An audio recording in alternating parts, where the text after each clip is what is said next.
A human body is around 60% water.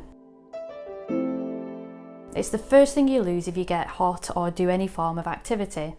Problem is the body needs it to work properly, so say you sweat a lot, it's really important to replace the lost fluid.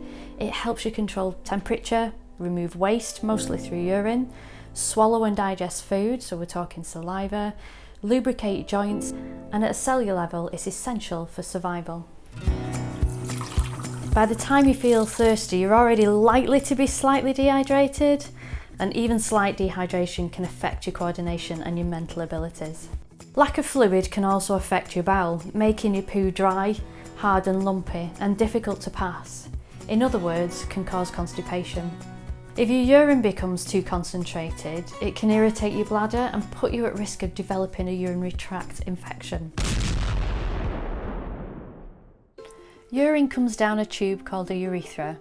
In a woman, it's shorter than in a man, which increases the chances of infection from bacteria, either from your bottom or from sexual activity.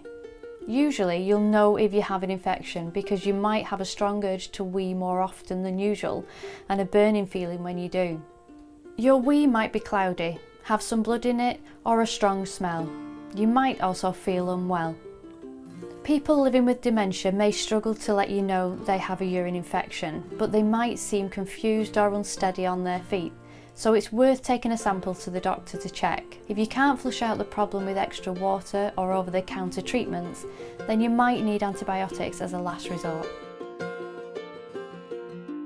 Drink plenty of fluids, especially if it's hot. Try and keep that urine pale in colour. Wipe your bottom from front to back and empty your bladder after sexual intercourse. If you're feeling unwell, paracetamol can help, along with loose cotton underwear and generally keeping clean.